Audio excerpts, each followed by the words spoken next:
Joining us here now in Dallas, Texas, is the Texas Agricultural Commissioner, Sid Miller. Sid, great to see you. Good to be with you, sir. All right, let's start with what you don't like. Let's start with bringing in imports from Argentina. Now, President Trump wants to bring down beef prices. Americans would like to see beef prices go down. Demand is pretty good. Supply is a problem.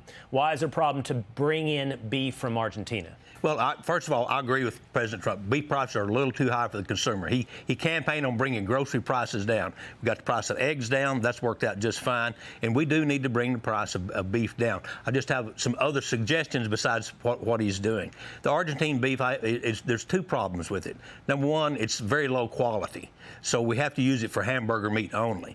So it will bring down the price of hamburger meat, but it's not going to bring down the price of those ribeyes or sirloins or other high quality cuts. Number two, under the Biden administration, for the first time in my lifetime, we have an agriculture trade deficit.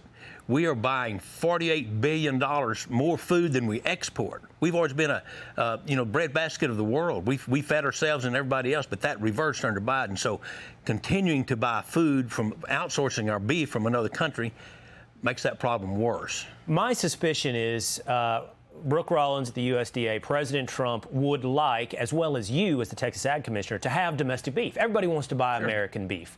The question is, how quickly can we get more American beef, and how? How do we help domestic ranchers? Well, several things. The Secretary Burgum of the Interior announced that he was going to open up federal grazing lands. Biden canceled a lot of those grazing contracts. We have 24 million acres idle land, so we're going to open that back up. But we could also open up what's called CRP land, Conservation Reserve. That's private land that ranchers have put in a soil bank. They've agreed not to farm it, to put it in grass and leave it alone. We can open. It wouldn't cost the taxpayers a dime. Just let those cattle producers graze their own land. And that's something that was just mentioned here by the USDA, opening up these grazing lands. Would that allow domestic stocks to increase to the level that we need? It would. It wouldn't be overnight, but instead of, during a drought, which we're experiencing now, instead of having to sell cattle and send them to slaughter, we'd have grazing. We could keep them. We could retain heifers and make them into mama cows, and have a place to raise those heifers. So that would help. Okay, so if we all agree we want to get domestic herds up to a level where domestic prices for beef match the consumer's desires and needs, what about that stopgap? It'll take a while, like you just admitted. It'll take a while to get those herds back up.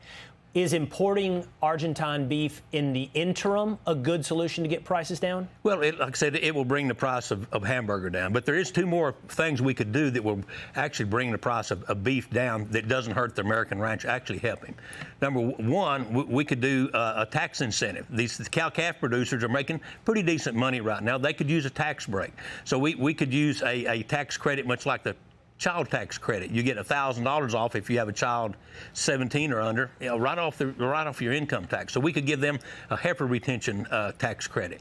That would be great. They would jump on that like a duck on a June bug. I mean, they would take that deal any time. And the other thing we could do that would lower beef prices tomorrow is start opening up our ports to Mexican cattle. Now we've got those ports closed because of fear of screwworm.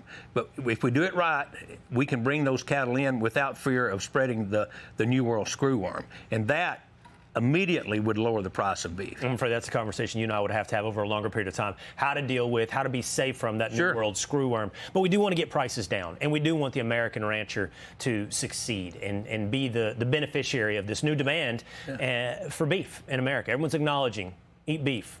Now the question is, how do we make it sure they're eating American beef? Sid, Mr. Commissioner, thank you so much for being with us here today. Eat more beef.